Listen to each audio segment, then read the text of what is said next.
Occasion ఏదైనా, location ఎక్కడైనా తెలుగువారి వేడుక అంటే ఆలివ్ మిఠాయి ఉండాల్సిందే. యుద్ధానికి పోతే ఇద్దరికి కూడా ఎక్కువ నష్టమే. మనకు కూడా ఎక్కువ నష్టమే. వాడికి ఇంకా ఎక్కువ నష్టమే. మనకంటే ఎక్కువ వాడికి ఇంకా ఎక్కువ నష్టం. బట్ మనకు ఎకనామిక్ డ్యామేజ్ తీసుకునే అవసరం లేదని నాకు అనిపిస్తుంది. ఎందుకంటే కంట్రీలో ఏదో ఇన్వెస్ట్మెంట్ రావాలి, కొంచెం పీస్ఫుల్ అట్మాస్ఫియర్ ఉండాలి. తర్వాత కాశ్మీర్ ప్రజలు మనతో పాటు ఉండాలి ముఖ్యంగా. ఇప్పుడు కాశ్మీర్లో కూడా కాశ్మీర్ ప్రజలు మనతో పాటు ఉన్నారు అనేటువంటిది కొంతవరకు ట్రూత్ ఉంది దానిలో. దానిలో డౌట్ ఏం లేదు. దాన్ని ఇంకా కొంచెం కన్సాలిడేట్ చేసుకోవాలి. కాశ్మీర్ ప్రజలు మనతో పాటు ఉండాలి. దేశంలో ఉన్నటువంటి ముస్లిం మెజారిటీ కూడా, ముస్లిం ప్రజలు కూడా, ముస్లిం ఇంటలెక్చువల్స్ మనతో పాటు ఉండాలి. ఎందుకంటే ఈ అతనెవరు, ఆ మునీర్ అనే అతను చూడండి, ఆర్మీ చీఫ్ ఉన్నాడు కదా, పాకిస్తాన్ ఆర్మీ చీఫ్ ఏమన్నాడు, మనం వేరే, హిందువులు వేరే, మనది ఒక సుపీరియర్ ఇది, హిందువులు మనం ఎప్పుడు కలిసి ఉండలేము అనేటువంటి మాట్లాడాడు. అది ఎవరికి మెసేజ్ అది? ఒట్టి పాకిస్తాన్ కాశ్మీర్ వాళ్ళకే కాదు, భారతదేశంలో ఉన్నటువంటి ముస్లింలందరికీ కూడా ఒక మెసేజ్, ఒరే మీరందరూ రెడీగా ఉండండిరా, మరి మనమందరం కూడా ఈ దేశాన్ని ఇస్లామైజ్ చేస్తాము అనేటువంటి మెసేజ్ ముందు నుంచి అంటున్నారు. పాకిస్తాన్కు ఉన్నటువంటి ఒక డ్రీమ్. ఇంకా అంతేకాకుండా ఈరోజు ఇంకో లీడర్ కూడా ఒక మాట ఉన్నాడండి, Islam teachers how to fight the enemy అని అన్నాడు. ఇస్లాం మనకు ఎనిమితో, శత్రువుతో ఎలా యుద్ధం చేయాలి అనేది మనకి ఇస్లాం నేర్పిస్తుంది అని. సో వాడికి మతం అనేటువంటిది యుద్ధం యుద్ధం యుద్ధం, ఈ జిహాద్ అనేటువంటిది ఒక ఫారిన్ పాలసీ కింద పెట్టుకున్నాడండి.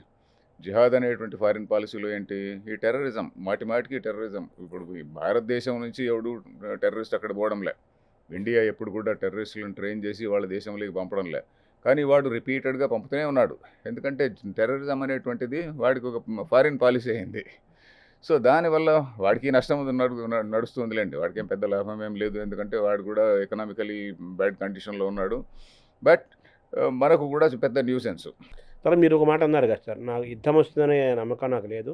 అలాగే న్యూక్లియర్ పవర్‌ని ఉపయోగిస్తారని అంత సాహసం ఎవరు చేయరు. అది అంత చిన్న విషయం కాదు.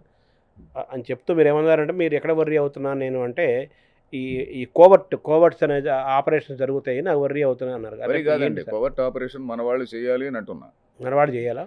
అదే కోవర్ట్ ఆపరేషన్ మన వాళ్ళు చేయాలండి. ఎందుకంటే ఇప్పుడు ఇది వరకు కూడా కొంతమంది పాకిస్తాన్లో కొంతమంది ఇంపార్టెంట్ పీపుల్ని ఎవరో గుర్తు తెలియని వ్యక్తులు చంపారు. అదే. సో అలాంటి ఆపరేషన్స్ చేస్తే తప్ప, అలాంటి ఆపరేషన్స్ చేస్తే ఎవడు ఏం చేయలేడు. అంటే మన మధ్యనే ఉగ్రవాదులు, మన మధ్యనే కొంతమంది కలిసి ఉన్నారు. వాళ్ళ ఉగ్రవాదుల తాలూకు కోవర్ట్లు పాకిస్తాన్ మన మధ్యలో ఉన్నారు. అవును. వాళ్ళ నుంచి మనకు ఏదన్నా పెద్ద ఇబ్బంది జరిగే అవకాశాలు దేశంలో ఉన్నాయి. కాబట్టి మనం మనం మన మన ఆపరేషన్ చేయాలంటారు మీరు. అట్లాంటి ఇన్సిడెంట్స్ ఎప్పుడైనా జరగచ్చండి. ఎప్పుడైనా జరగచ్చు. ఎందుకంటే అది కొంతమంది దాన్ని టెర్రరిజంకి గొప్ప డబ్బులు అక్కర్లేదండి. ఎందుకంటే హైలీ మోటివేటెడ్ పీపుల్ ఉంటే చాలు. హైలీ మోటివేటెడ్ పీపుల్ ఉన్నారు. ఎందుకంటే వాడెవడో చెప్పాడు కదా, ఈరోజు పాకిస్తాన్ లీడర్ అన్నాడు కదా, మా మతమే మాకు నేర్పిస్తుంది యుద్ధం చేయడం అని అన్నాడు కదా. సో ఆ విధంగా వాడు పుట్టినప్పటి నుంచి వాడికి ద్వేషం అనేటువంటి దాన్ని నూరిపోస్తుంటారు. సో అలాంటప్పుడు ఐడియాలజికలీ కమిటెడ్ పీపుల్ ఉంటారు. సో అలాంటి వాడు పిచ్చోడు, వాడికి ఏ కొంచెం ఆయుధం దొరికినా కూడా ఎవరినో కొట్టడానికి రెడీగా ఉంటాడు. సో కాబట్టి అట్లాంటి వాతావరణాన్ని తగ్గించడానికి మనం ప్రయత్నించాలి. మన ఎదురుగా ఉన్న సవాళ్ళల్లో మళ్ళీ కాశ్మీర్లో మళ్ళీ ఉగ్రదాడులు జరిగే అవకాశం ఉందని కూడా వినపడుతుంది కదా సార్, ఎలా చూడాలి దాన్ని? తప్పచ్చండి, జరగచ్చు. ఎందుకంటే కాశ్మీరు అనేటువంటిది కంట్రోల్లో వచ్చింది అని ప్రభుత్వం అంటుంది. కంట్రోల్లోకి రాలేదు అని ఛాలెంజ్ చేసినట్టుగా ఇంకో ఇద్దరిని పంపుతారనుకోండి, రేపే జరగచ్చు, కావాలంటే ఒక ఇన్సిడెంట్ జరగచ్చు. దానికోసం మన వాళ్ళు రెడీగా ఉండాలి అంతే. దానికి ఇంటెలిజెన్స్ చూడాలి. ఇంకా ఇది వరకు మనకి ఎంతో ఇంటెలిజెన్స్లో ఎన్నో సోర్సెస్ ఉంటాయి కదా. So we have to improve our intelligence, be alert, more alert. మనం కూడా పాకిస్తాన్ తాలూకు ఎయిర్ స్పేస్ క్లోజ్ చేసేసాం. దాని నుంచి పెద్దగా వాళ్ళు చేశారు, మన అది దాని నుంచి పెద్ద లాభ నష్టాలు ఏమి లేవు. ఇండస్ వాటర్ ట్రీటీ వల్ల ఇప్పుడు ఇమీడియట్గా పాకిస్తాన్కి వచ్చిన నష్టం ఏమీ లేదు. ఇండస్ వాటర్ ట్రీటీ సస్పెండ్ చేయడం వల్ల పాకిస్తాన్కి వచ్చిన నష్టమే లేదు. ఇంకొక ట్రీటీ, షిమ్లా ఒప్పందం చేసినందువల్ల కూడా ఇమీడియట్గా వచ్చే నష్టం మనకు లేదు, ఏమీ లేదు. రెండు కూడా ఒక వార్ ఆఫ్ వర్డ్స్ లాగా ఉంది, కాగితాల్లోనే అంతే, వార్తల్లోనూ. ఇప్పుడు మన ఎదురుగా ఉన్న ఛాలెంజెస్ ఏంటి? పాకిస్తాన్కి మనం ఎలా మెసేజ్ ఇవ్వాలి? ఈ సిచ్యువేషన్ మనం ఎలా రియాక్ట్ అవ్వాలి సార్? ఇప్పుడు ఒక బిగ్గర్ పిక్చర్ కూడా మన వాళ్ళు ఆలోచించాలండి. ఎందుకంటే ఇప్పుడు ఏదో టెర్రరిస్ట్ ఇన్సిడెంట్ అని చెప్పని దానికి రియాక్ట్ అవుతూ ఉంటే ఎన్నాళ్ళు పోయినా ఇది ఇలానే ఉంటుంది. పోతే ఈ దేశంలో ఉన్నటువంటి ఒక ఉద్రిక్త వాతావరణం ఉంది కదా. ఇప్పుడు వక్ఫ్ బిల్లు ఉన్నదనుకోండి, ఆ వక్ఫ్ బిల్లు గురించి ఇప్పుడు ఒక ఉద్రిక్తమైనటువంటి వాతావరణం వచ్చే పరిస్థితి ఉంది కదా, depending on what supreme court says.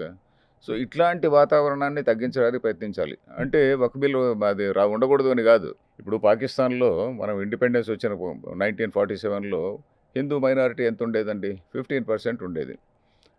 మనం ఎప్పుడైనా కానీ వాళ్ళని ప్రొవోక్ చేయాలని కానీ, ఇప్పుడు హిందూ మైనారిటీని అక్కడ వాళ్ళ స్ట్రెంగ్త్ పెంచి వాళ్ళ ద్వారా మనం మళ్ళీ పాకిస్తాన్ అంతా హిందూ మతంగా మార్చాలి అని చెప్పని మనం ఎప్పుడు ప్రయత్నించలే. వాళ్ళందరినీ కూడా పాకిస్తాన్ వాళ్ళు చంపుతున్నా కూడా మన వాళ్ళు ఎవరు మాట్లాడలే. పాకిస్తాన్ వాడు వాళ్ళందరినీ కూడా చంపుతుండి వాళ్ళని టోటల్ డిస్క్రిమినేట్ చేసి, ఇప్పుడు మనకు బీఎస్ఎఫ్ వాళ్ళు ఇలాంటి ఆఫీసర్లు చెప్పేది ఏంటంటే అక్కడ బార్డర్ విలేజెస్ అన్నిటిని కూడా బీఎస్ఎఫ్ వాళ్ళ దగ్గర రికార్డు కూడా ఉంటుందండి. ఆ బార్డర్ విలేజెస్లో పర్సెంటేజ్ ఆఫ్ పీపుల్ హిందూస్ ఉన్నారనుకోండి, ఎక్కువ మంది ఉన్నారనుకోండి, పాకిస్తాన్ గవర్నమెంట్ అప్పుడు ఎలా చేసింది? ముస్లిమ్స్ ఎవరైతే ఉన్నారో ముందుకు రండి అని ఫాలోఅవుట్, ముస్లిమ్స్కి మాత్రమే వెల్ఫేర్ స్కీమ్స్, మిగతా వాళ్ళకి లేదు. ఆ విధంగా టోటల్ డిస్క్రిమినేషన్ చేసి పడేసింది. సుమన్ టీవీలో మీ పర్సనల్ అండ్ బిజినెస్ ప్రమోషన్స్ కోసం కింది నెంబర్కి కాంటాక్ట్ చేయండి.